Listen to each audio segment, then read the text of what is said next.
Elimination Chamber 2026 official predictions. Matt, how you feeling? Tonight is Friday Night SmackDown. Tomorrow night is Elimination Chamber in Chicago. How you feeling? Man, I'm ready to be surprised because I've got a bad feeling we're about to do this Elimination Chamber and we're going to agree on at least probably 3 of the 4 matches. So I'm hoping to be surprised or I'm going to maybe take some crazy picks because right now it's felt a little dry, man. I'll admit I'm excited for SmackDown. SmackDown's been better so far in the new year, but Raw has been a little boring. This road to WrestleMania doesn't feel like anybody's firing anything up. Yeah, well, and let's face it. I think the biggest comparison between Raw and SmackDown is that SmackDown has pretty much all their guys. Raw is pretty injury laden right now. A lot Yeah, for of a lot sure. of guys just on the shelf over there, and then couple that with the fact that, like we talked about, Roman hasn't been around. But man, Raw's just kind of it's just relying on the shoulders of guys that have kind of been the main focal point for a long time already. And SmackDown has the benefit of having guys in the main spotlight that haven't been in the main spotlight for a while or have been middling around in the mid card. And a lot of those guys that had jumped up on Monday Night Raw are now sitting on the shelf at home. And that's unfortunate. But yeah, in terms of Elimination Chamber, I think you're right. I think we're going to agree on a few of these, but I think one of the matches that we'll agree on, I think we might have going in a different direction heading into WrestleMania. So we'll talk more about that, but we have 4 matches coming up on this show. It looks like it's just going to be the 4 because the chamber matches are probably going to run probably a pretty decent amount of Yeah, I'm time. guessing 45, maybe an hour for the men, So, That's what I was going to they're say. very similar to Rumble matches in some ways, I mean, not as many participants, obviously, but the same sort of, waiting, see who's coming next, and then bam, and then you get 5 good minutes with that guy. There's 6 guys each. That's 30 good minutes of wrestling, period, straight up before you get to consequential wrestling. It's like I'd like to call it. Yeah, and a lot of people, and we'll talk more about what we think is going to be in the mystery crate, and a lot of people think that it's going to be a surprise reveal of an extra pod added to the Elimination Chamber matches, which is okay. I guess that'd be different, but Look, that like, I'd be for that, man. I mean, at least it's better than Jericho, well, So we'll talk more about it, but even if it is an extra pod, maybe that mystery person, maybe it's a mystery pod every year where you don't know who it's going to be. It can be anybody. And maybe this time around it's Chris Jericho. So I don't know. Who knows? But we'll talk more about the mystery crate. We're going to talk about all 4 matches on the card. I give you our winners where we think they're going to go. But before we get into all that, make sure you drop a like. Make sure you hit that subscribe button. Turn on the alerts so that way you know every time we post. And go check out our shorts because our YouTube shorts do a lot better in terms of numbers than our full length, our full shows do on the long form side of things. But go check out all the other socials, TikTok, Instagram. We're looking at starting up our Patreon soon, so check all that out. Make sure you hit us on a follow. Matt, let's jump into the first match. We're going to talk about the Women's Intercontinental Championship. Becky Lynch is defending against AJ Lee. I'm going to let you take over this one a little bit off the jump because I think this is the one that has the most potential to go either way for really, our picks. Yeah. So let me know what okay. you're thinking and let me know who you got. Well, look, I guess here's the thing. I'm not excited for this match, right? I don't feel like there's been enough build. I don't know where AJ Lee's been. She's been on the mic 2 of the last 3 weeks, and she was at Raw last week and didn't do anything. I started thinking as we were getting ready for the show, I'm like, what would have made it better? Like, what if instead of having that Maxine Natty match in Raw last week, we had Maxine come up to AJ and be like, hey, I know you got to get ready for Becky. You haven't had a one-on-one match yet. How about you and I go? And Maxine and AJ had gone on Monday Night Raw, and then Natty had gotten involved and then knocked Maxine out or whatever. And I think it would have played better across the board. But I'm just saying right now, we haven't seen AJ Lee in singles action. I technically never, So I don't know, man, because I feel like the only way this works is if she wins at the same time because they're building it for, I'm assuming, WrestleMania. I don't know what else they're doing except building this for like a WrestleMania rematch. And the only way you get a WrestleMania rematch is if Becky doesn't have the belt. If Becky's got the belt, she's not giving AJ another chance. This is it. So I'm a little torn here, man, because I mean, I feel like they had every opportunity to make this because there's a lot of bad blood here between both of their extremely attractive husbands or whatever, between all that stuff. There's a lot of bad blood. And I feel like they kind of like that first promo they did together, we both came away like confused. And then the second one felt extra vanilla after that one. And then last week we just got a pre-recorded Becky promo and that was it. So I don't know. I mean, Casey, I wanted to get excited for this match, but I don't feel like even though they quote unquote built it, I don't feel like they built it. Am I wrong?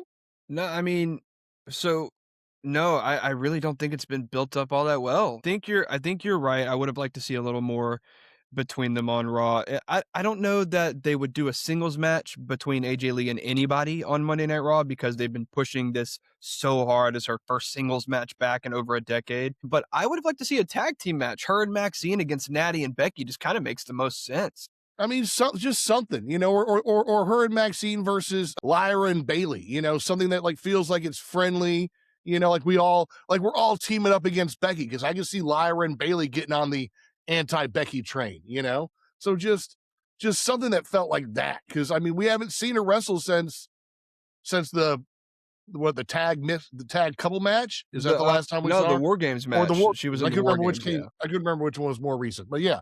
But we've seen her twice since she reappeared in an actual match. So Yeah, and I don't necessarily think that I could see her going up against Lyra and Bailey or like a friendly tag team match. I just feel like with everybody being so intertwined, like AJ and Maxine are supposedly best friends right now, and then Becky and Natty already have beef with both of them on the other side, but also you have the tension between Becky and Natty, so that would have made like an interesting dynamic for them to tag against each other. Now, I do want to say though, I've seen this I guess you call it a fantasy booking floating around online, and I kind of buy into it. I wouldn't mind seeing AJ Lee and Maxine as a tag team later down the line. Maybe later down the line in this year or something. Maybe they even like win the tag titles together. But I would love to see that turn to a Maxine heel turn on AJ Lee eventually. And Maxine, well, listen, and then Maxine kind of like all of a sudden her and Natty are on the same page. Maxine's like, I kind of get it, what you were saying, Natty. Like you were trying to unlock that brutal side of me, and like maybe you're right. I need to embrace that side of me, and maybe that even leads to her and Natty tagging down the line or something. I don't know. You could just go to Maxine being a singles again. But I could see them tagging together at some point. But for now, yeah, in terms of this match for Elimination Chamber, I would have liked to see a little more leading up, especially after that first promo that, I think you had like 20% of the internet saying that the rest of the 80% was being too hard.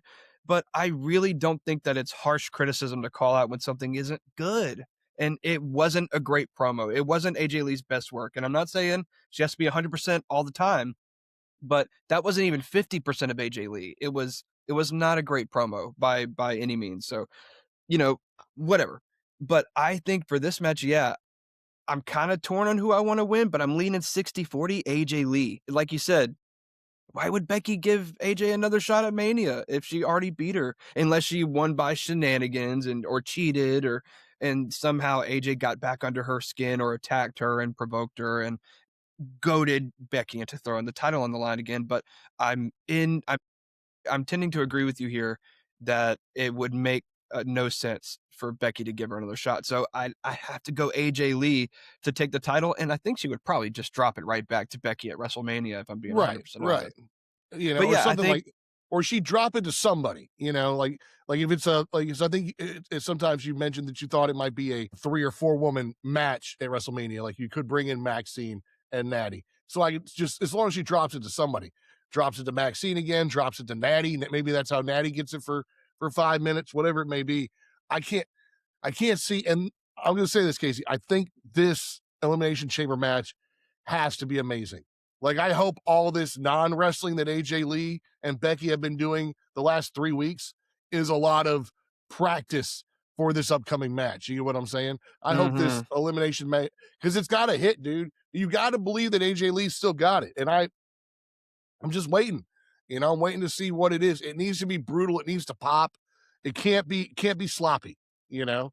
Can't be sloppy on any, because I feel like this whole thing's been sloppy so far. So can't be sloppy. Yeah, I agree with you.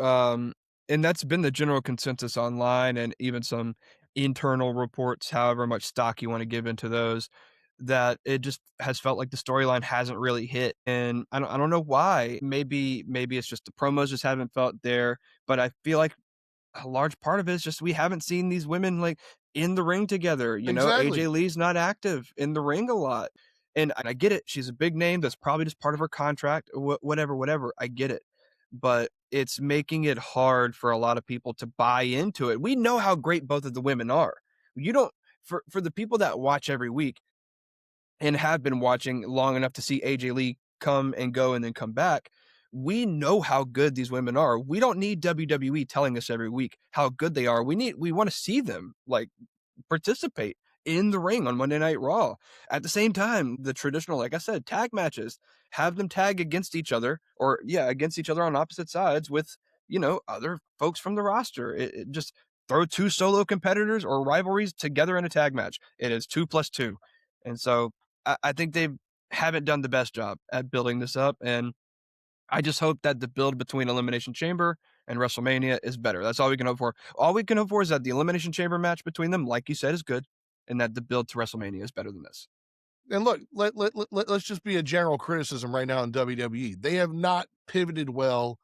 It feels like right now every title is tied up in either performers who don't come all the time, like Roman, like AJ, or performers who are hurt. Like, I mean, and like I said, you can't get around that, but like, like with Seth, with Bianca, and whatnot. So it feels like everything, and they haven't pivoted. Like we've been just been waiting. It feels like we just play this long waiting game. Like this AJ, like I said, the War Game. How long ago was War Games? Like November. that's what I'm saying. Like 3-4 months ago, we hadn't seen AJ Lee, and she's supposed to come back, and we're supposed to just it's playing the long game with all these people. I think is getting a little old, and then retreading the same. Like I don't know. There's so much we've talked about. There's so much talent in the WWE that if people aren't going to show up, you got to put somebody else in. And if people are hurt, unfortunately, you got to put other people in. I'm really, like I said, that's why I've been really high on this NXT crop that they've been pushing. It feels like, but I hope that maybe they've realized that and that's what's happening. Maybe because when we get to the Elimination Yeah. Chamber matches, we're going to talk about a lot of this NXT talent that's come up. So Yeah, I feel like if I could compare it, WWE has this really bad tendency of letting the stove cool down. You turn it up all the way and everybody's like, "Oh man, that's hot." And by the time you go to cook, you've already turned it down to low or you turned the heat off 10 minutes ago. It's not going to cook as well. It's still hot. The stove is still hot. We still know how good AJ Lee and Roman Reigns and all those guys are. But if you wouldn't have waited 3 months to bring them back, the stove would probably be a lot hotter and easier to cook. there you go. So, Let's call it the grill. You've got the grill, the coals are yeah. perfect, and you've got a guy going, I don't know, man. I think the coals are still a little too hot. And then that person ends up waiting, and by the time they put the hot dogs on, now the coals are on the downside. They're not going to Yeah. get any hotter. They hit their peak. So yeah, no, Yeah. WWE needs to get on that grill, baby. Get on Take that grill while advantage it's of the hot. temperature. Yeah, take advantage of the temps. All right, well, let's jump into the World Heavyweight Championship match. We have CM Punk defending against Finn Balor. Now, Matt, I'm going to take the lead on this one because I think this is a pretty foregone conclusion for like 99% of us in the internet. That there's no way in hell Finn Balor wins this match. Absolutely no way. I think it's a foregone conclusion for many of us that the Judgment Day are going to get involved and somehow cost Finn the championship again. Probably going to be mostly Dominic Mysterio that is responsible for costing him that. And especially with what Finn said against Dom on Raw this past Monday night, where he's told him to grow up, so on and so forth. I just feel the tensions are bubbling. We're finally hitting the boiling point, hopefully, and it looks like that's probably what's going to happen on this Elimination Chamber. I think we're not going to get the big blow off until Raw. I don't think anything huge is going to happen at Elimination Chamber. Maybe CM Punk just like taunting them or telling Finn like, see what I said? If you were by yourself and not with these guys, you would have beaten me. And look what happened now. And then you don't even need a mic to say it. Just the camera picks it up. CM Punk screaming it at Finn. Right. Some backstage or whatever. Yeah, hallway Yeah, thing. or like Finn's just like recovering in the ring, and the Judgment Yeah. Day and like Dom and JD are like outside, like, distraught because they cost Finn or just like whatever. And Punk like holding the title before he goes to leave the ring, he helps Finn up or something. And the camera overhears him saying like, look, dude, something along the lines of, look, this is even more reason that you should be by yourself, that you should just be Finn Balor because look what happened again. And they cost you the title match again. And he says, like, as champion, if it would have been just you tonight, you would have beaten me. And then he just walks off. And imagine being Finn Balor and hearing that, after all the things you've been through with this group. And then the guy that you just went toe to toe with, maybe the best in the world, says, you would have been the best in the world tonight if you were by yourself. And man, that's gotta stab Finn Balor right in the chest. And yeah, I think the inevitable blow up is finally happening. Looks like we're probably getting Finn and Dom at WrestleMania. Fingers crossed, like hopefully finally. But yeah, I gotta go CM Punk here, and maybe one of the more obvious choices of the last year so far. Matt, I've gotta feel like you're probably on the same page, but what are you thinking? Man, like I want to be surprised here. This is where I really want WWE to pull the rug out from under me and give it to Finn, you know. But I like your booking and how we get Finn out of the Judgment Day a lot. Like I like the idea of him and Dom at WrestleMania, but I also like the idea of all of a sudden that Punk Roman match turns into a three-way match, and Finn gets involved. I'm more curious, Kate. What do you think about the demon persona? Do we ever see the demon again? Is this going to be one of these things that reignites the demon persona for things? I've seen that come on, on a couple different whatever feeds, people discussing that. And I don't know enough about the demon persona besides that it existed. So what do you think? Is the demon persona dead? Is this something you could see Finn resurrecting? What do you think? Look, man, I love the demon. I don't know if you can see it, but I have like a BW. Oh no, it's kind of hidden. I have a WWE 2K17 like collector's box from when I got it for Xbox back in the day, and it has a demon Finn Balor action figure in there. Never opened it, left it sealed. But I love the demon. But even Finn has said on the record, he said it on Chris Van Vliet's podcast, or he said it on Cody's podcast. I think, maybe both, that he felt like the demon got too watered down. It became less about what the initial intent for the demon was, and it kind of became something they relied on too heavily. Whenever you back yourself into a corner, they just used it too much. And I feel like Finn is right. I feel like they used it too much. So I would like to see it eventually, but I also feel like, again, if this is the biggest storyline we're giving Finn in the last 3 years, right? We're finally letting him get the revenge on the Judgment Day, and then he needs the demon again to do it. That just kind of feels like it plays right back into what he said. And so, and again, no shade on the Intercontinental Championship, but it's kind of not about the title when it comes to Finn and Dom. It's about what they've been through and the way that Finn sees that Dom is evolving and Dom is growing and his chest is getting a little bigger. Dom is starting to not be so timid, and Finn sees that and he feels that. So in a lot of ways, it's not about the title. You can argue that maybe the title shouldn't have even been involved in this anymore. Maybe Finn should cost Dom the title, but maybe against Penta. Maybe that's how Finn, gets under Dom's skin and really forces his way out of the Judgment Day. But do I think we see the demon for this? Nah, I don't think we see it. Do I think it's retired forever? No, I don't think you can ever, the saying, never say never. You can never say never in pro wrestling at all, ever. CM Punk is back in the WWE. Anything can happen, dude. So do I think the demon's gone forever? No. But do I think that we'll see him at WrestleMania against Dom?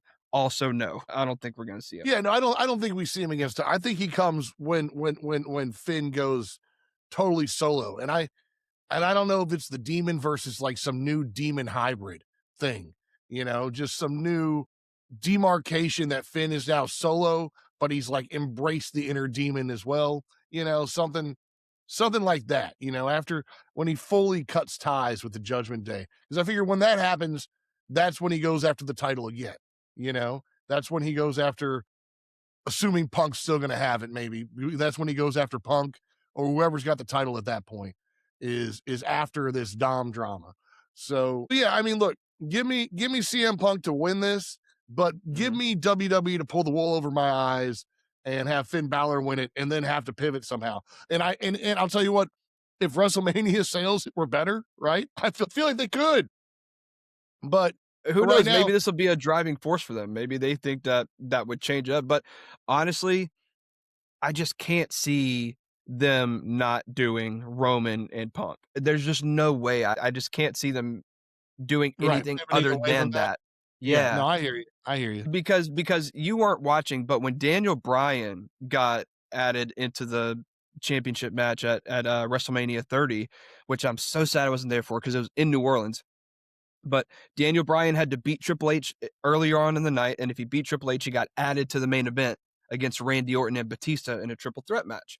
And Daniel Bryan ended up winning that. But I think that the difference between that is as big as Randy and Batista were at the time and are now. It's crazy to say, but they're not Roman Reigns and CM Punk like what they are now. Well, here's a question. Do you think that match has as much fire if it's not a title match and it's just a WrestleMania match? Like, No, I what if mean, I do think that the title elevates this feud a little like, bit. Yeah. what if Finn takes the title off and like the next Raw or something, Punk's like, "I guess our match is off, Roman. I don't have the title anymore, I guess." And Roman comes out, he's like, "I don't care if you don't have the title anymore. I hate you. I'm still gonna Well, whoop the here's the living hell out thing. of you at WrestleMania. I don't even Here's the care thing. anymore." I could see there's no way that he would just give up his Royal Rumble win, but I could see him doing something along the lines of saying that he hates Punk so much that in a triple threat setting, there's no disqualification. So he hates CM Punk so much, and he's so confident that he can beat CM Punk and Finn Balor that he wants to get CM Punk added back into the match, which that would be a little bit of a, way to do it. I don't think a lot of people would like that.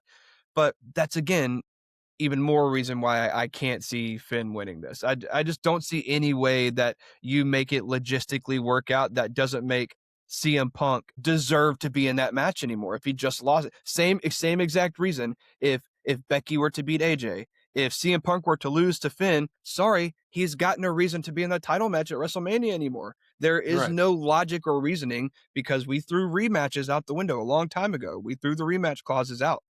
So with no rematch clause and no way other than Roman saying, I have the authority to say I want you in the match, then like it just doesn't make much sense that I think would make the whole match still feel legitimate. So for that reason, yeah, I think it's got to be Punk. So Punk wins on a DQ that Dom causes and when Finn was gonna win. That's pretty much what we got. Well, I think there's probably just going to be like ref distraction or like a ref bump or something, and the Judgment Day tries to cheat to help Finn win. He, turns their help away, and maybe you even have Dom like get pissed off that that Finn denied his help, and then he hits him with his belt. I don't know. Maybe we'll see something like that. And then when the ref comes to, that's when Punk just takes Right, that's when advantage and it's boom. Yeah, exactly. He got his breath. All right, let's jump into this women's elimination chamber match. We've got Tiffany Stratton, Rhea Ripley, Alexa Bliss, Asuka, Kiana James, and Raquel Rodriguez. Matt, I took the lead on the last one, so I'll let you jump into this because you kind of gave us the impression of who you might pick on our last pod. So tell us who you got look, winning the women's chamber. this has to be the hardest, I think, of the matches to pick for Elimination Chamber. This one, I think you could take some people out immediately. Like, I don't think Alexa Bliss is gonna win it. I don't think Asuka's gonna win it. So that leaves me 4 people. All right. Leaves me Tiffany, Rhea, Kiana James, and Raquel. And from there, man, like you can make an argument for everybody, right? I mean, I think you take Rhea out. I think you take her out because, as we talked about, she's still tag team champion. And I feel like she's also somebody that people team up on, you know? You'll see probably Tiffany and Raquel team up on her at least once. Alexa probably gets in there, I mean, like Rhea gets teamed up on a lot. Mm, I don't I don't see her winning, but God, she's probably the one who does win. But I don't see her winning. So you take Rhea out. Then you got Tiffany, Raquel, and Kiana James. I think it's too early for Kiana James. I love what they did with Kiana James. Like Kiana James didn't come out of nowhere, but she kind of did at the same time, right? Like she was not the one we thought Julia was going to be the one who got the bigger push. And Kiana James has looked really good. She looked really good in her Elimination Chamber match, and she's looked really good in tag matches lately. I'm really She was impressed. one of the standouts in the Royal Rumble too. You're Yeah, 100% right. that's what I'm saying. And because I thought she was going to, I've looked at her more as like Julia's Secret Hervis. You know what I'm saying? Than I have looked at her like a legit competitor, and she's been a legit competitor lately. So that's on me, maybe, and not know, or maybe just not know enough about Kiana James, but really impressed with her. I think she has a great showing in this. I don't think she wins. So now I'm down with Tiffany and Raquel. This is tough, man. Like, this is really tough. I think I like the fantasy booking of Raquel more. But man, it's tough to pick against Tiffany Stratton and how much WWE loves Tiffany Stratton and probably wants to get her back in the title picture. Um, man, I don't know, dude. If pressed today, I'm taking Tiffy time. But like you said the other day, I was probably more on Raquel. So like I said, I think this is the hardest one to pick of all the matches for Elimination Chamber. But give me Tiffy time to get back in there. And I think she makes sense as a matchup for Jade Cargill, since they're not doing Bianca, or we're assuming that they're not going to have Bianca back anytime soon, and or Naomi and whatnot. So give me Tiffy on an edge. Like I said, you catch me tomorrow, I might be going Raquel or Rhea, but give me Tiffy right now. What do you think, Casey? Where are you at on this women's Elimination Chamber match? Is it more straightforward for you, or is this also the craziest one? No, I feel like this is the hardest one to pick. I feel like there are 4 women that could legitimately win this thing. And let me see. I'll go ahead and I'll take out Asuka right off the rip. I also don't think that she wins this. Same thing that you said about Kiana James. Been really impressed with her lately. And yeah, like you said, not out of nowhere, but her win was definitely a surprise on SmackDown. Her qualification in this. I think that she's going to have some crazy moments in this. I think there's a moment where she probably picks up Rhea Ripley and Raquel Rodriguez at the same time, and What? just like you pick them, just boom or whatever. Right, Because right. we've seen her do some crazy, she's strong, man. I think she has a great showing, but I don't think she wins. So that leaves me with Alexa Bliss, Tiffany Stratton, Rhea Ripley, and Raquel Rodriguez. And when I look at the landscape of all 4 of these women, Alexa Bliss, I feel like, is destined to do something with Charlotte. And I don't think that this is necessarily the answer. So I'm going to take out Alexa Bliss. Rhea Ripley's getting a lot of love online, dude. Like a lot of experts and people with insider knowledge are picking her to win. That somehow, probably in this next title defense, her and Io are going to lose the tag titles to, what are they calling them now? I forget their new team name, but Lash and Nia They get a Jax. team name? I know they got a team name Yeah, finally. the, Okay. I'll have to look it up, but The Big Luxury? the Irresistible Forces, the Irresistible all right. Forces. All right. All Yeah. right. I can dig that. So a lot of people are assuming that they're going to drop those tag titles.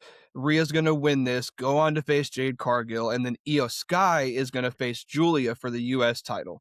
I don't really see it going that way. I still think we're getting Rhea Ripley and Io Sky versus the Bella Twins at WrestleMania. That makes the most sense to me. And maybe you could do the Irresistible Forces versus the Bella Twins, but it seems as though the Bellas might be like a heel team. So it would kind of make sense for them to go against Rio and Rio. And so as of right now, I'm going to rule out Rhea Ripley. So that leaves me with Tiffany Stratton and Raquel Rodriguez. We're down There to the we same go. 2. All right. But Matt, I'm going to go opposite of you here. Okay. I'm picking Raquel Rodriguez to win. And I don't have her going after Jade Cargill. I think that Raquel Rodriguez is going to win the Elimination Chamber, and she is going to make the controversial pick. I think they're going to have a big celebration on Monday Night Raw. Dom and Liv and Raquel and Roxanne, they're going to all be celebrating Raquel's win. Both women are going to compete for both titles at WrestleMania. The Judgment Day is going to be on top. And then in that celebration, Raquel Rodriguez actually says that she's going to go after the World Heavyweight Championship, and she's going to make it a triple threat against Stephanie Bacquer and Liv Morgan. Now, you may be asking, well, what happens with Jade Cargill and the women's title now? Well, I think we have like a little mini tournament. They play it off as though this is an unprecedented decision. Nobody's ever done this before. And so now we have to panic and last minute make a little tournament to determine Jade Cargill's number 1 contender. Who does it come down to? Alexa Bliss and Charlotte. They are the last two standing in the tournament. So now the two women who are best friends have to face each other for the number one contendership. Well, that night before the match happens, Charlotte and Alexa have some backstage beef with Jade. You know, they probably say something and Jade's disrespected, whatever, whatever. Well, in the tournament finals, I think that Jade Cargill is going to interfere and cause it to be a no contest. So then, throughout the chaos of Stephanie Vaquer or not Raquel Rodriguez picking Stephanie Vaquer, now in our solution to crown a number one contender for Jade Cargill, Jade interfered, and now we don't have an answer. And so Nick Aldis, with his back against the wall, says, you know what, Jade? If you're so anxious to attack both of them, you're going to defend against both of them. And we're going to have two triple threats for both women's titles at WrestleMania. So it'll be Stephanie Vaquer defending against Liv Morgan and Raquel Rodriguez. And then it'll be Jade Cargill defending against Charlotte and Alexa Bliss. And so now we have the Judgment Day finally imploding in the women's championship match on Raw. And we have Charlotte and Alexa finally imploding in the women's championship match on SmackDown. And so that's how I'd book it. And I think that if WWE really wants to shake some stuff up, have Raquel Rodriguez win that and have like a Batista moment. You might not know this, Matt, but like when Batista won the Royal Rumble, Triple H was the champion. They had like a whole thing for Triple H or a whole thing for Batista. And they were so sure he was going to pick the SmackDown champion. He was going to pick JBL. And then at the last minute, Batista turned on Triple H and chose to face him at WrestleMania. And I think we're going to get maybe a repeat of that with Raquel Rodriguez. So yeah, give me Raquel Rodriguez to win it, to add herself to the Raw Women's Championship match, and then give me Charlotte and Alexa in a triple threat over on SmackDown. Boom, I just booked it for you. It's all done. There you go. No, look, I'm good with that. Like, I mean, like I said, part of it is figuring out what you do with Raquel if she does win, you know? And because, like I said, I guess, I guess Liv picked, last week. I still didn't hear it officially. Like you said, she held up the belt. She beat the crap out of Stephanie Vaquer, but I still didn't hear her pick. So I think it'd be funny if Raquel won and then picked Stephanie and Liv's like, I picked Stephanie. She's like, no, you didn't. Nobody ever heard you say that's who you wanted, So I think that'd be funny too, or if that's how we got a triple threat. But I'm all for it if that's the way it works out. But yeah, we both got so who gets pinned? Maybe that's the question. Who takes the pin here? Who well, ends up I think that for both of us, I think it's that exact way. I think I'd have Raquel probably pinning Tiffy. Tiffy? Okay. Yeah. And I wouldn't be shocked if with Nia and Lash not being involved in this match, if maybe when someone else is eliminated, they like sneak in and beat the crap out of Rhea. Maybe that'd be a good way. I'm telling you, dude, everybody beats the crap out of Rhea. That'd be a good way. That'd be a good way for Rhea to lose and nobody like place any blame on her. She got beat up by two women that weren't even in the match, and that would play more into their tag title match or whatever. But I'm telling you, dude, when she gets her own podcast, everybody beats up Rhea. Something like that. Yeah. All right. So you've got Tiffany Stratton. I've got Raquel Rodriguez.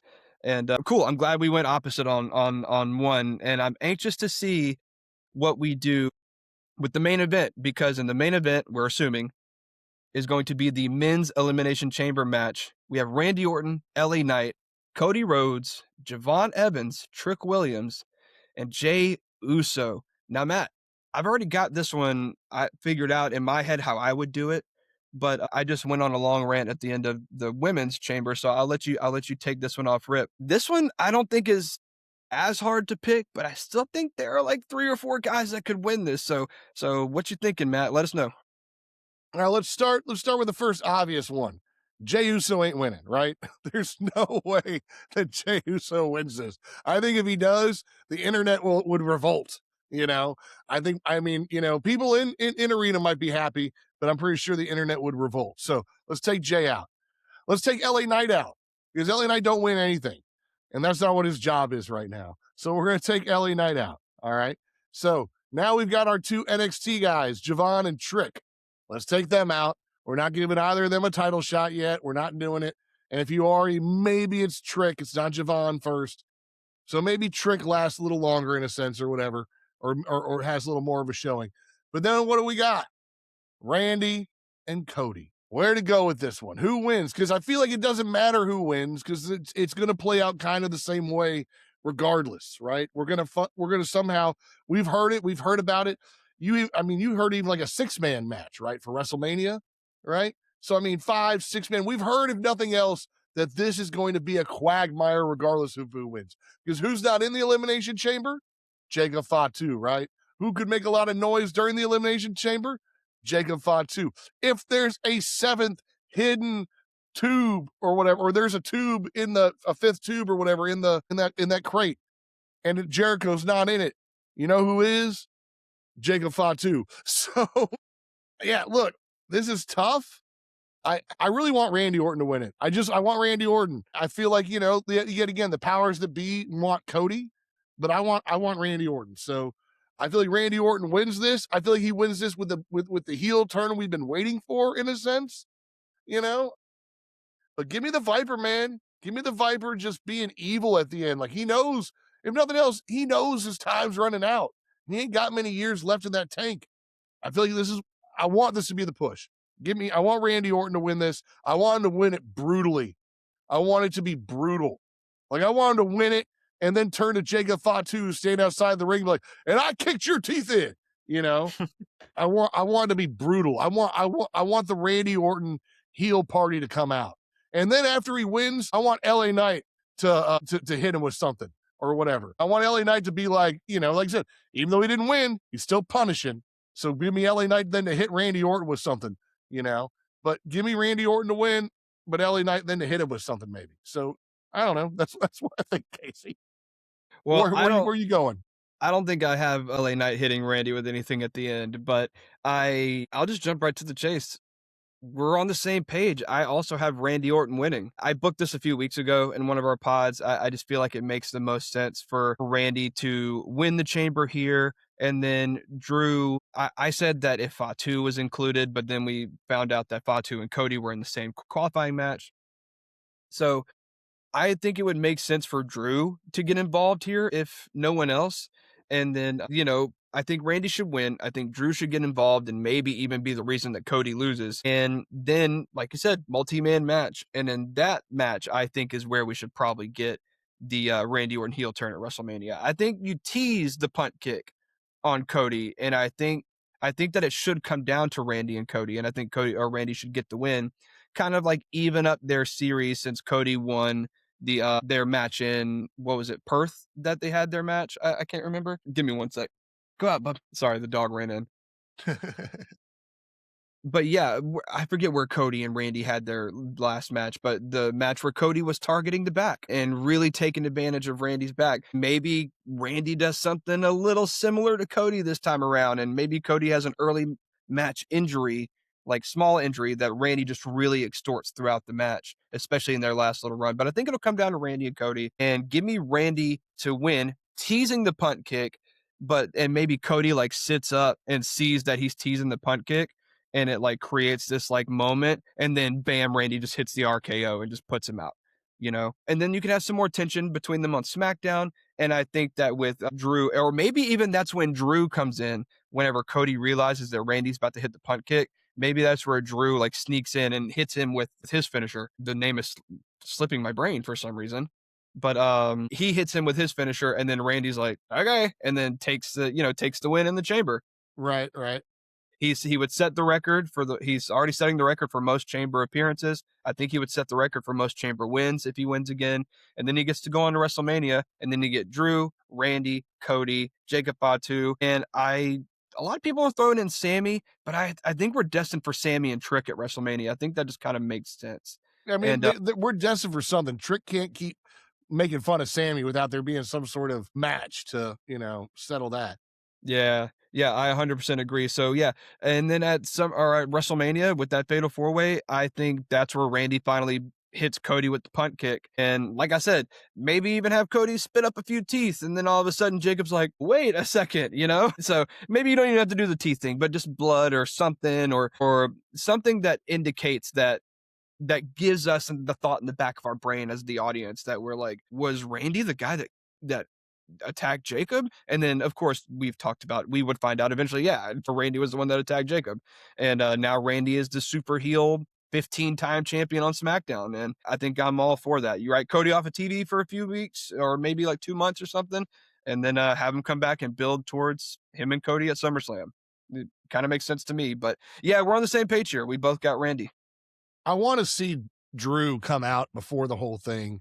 I want to see like four guys carrying him on a throne. So like he's watching the Elimination Chamber, like sitting on a throne with a nice, big robe, just sitting there like the king of SmackDown, sort of thing. Just I would like to see that. I don't want to see him just pop up. I want Drew.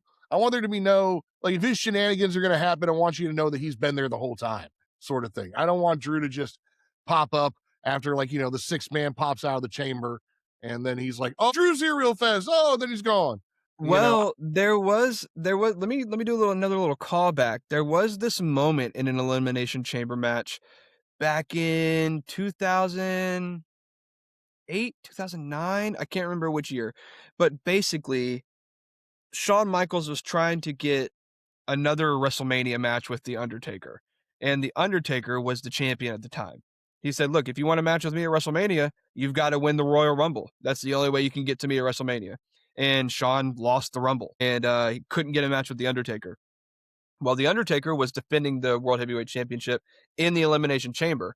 When it came down to just Undertaker and Chris Jericho, Shawn Michaels lifted up the grate and scooted it over and had been hiding under the grate of the Elimination Chamber the whole time. And he popped out, hit the super kick on Undertaker, cost him the title. And then the Undertaker was like, "Fine, if you want me that bad, you have to put your career on the line at WrestleMania." And that's when Shawn had to retire. So I could see something similar to that where Drew like pops out of a part of the chamber that's not supposed to come apart, but he like just breaks it apart and then jumps in and hits Cody with his kick. I could see something like that. But also maybe you have Drew at the top of the ramp watching the chamber, and maybe the mystery crate gets rolled out while Drew is still there, and then it's the debut of whoever is in the crate or the return of whoever is in the crate, and all of the a sudden we're starting of like, Drew's faction. or it's like now we're questioning like what does this mean for Drew and this person in the crate, so is this whoever it may be, which we still need to talk about is what's going to be in that crate. We've talked about it being another pod. We talked about it being Chris Jericho. There are a lot of rumors that it could be this guy named Danhausen that I know you don't know, Matt, but he's from AEW. He's from Chicago. He's really good friends with CM Punk.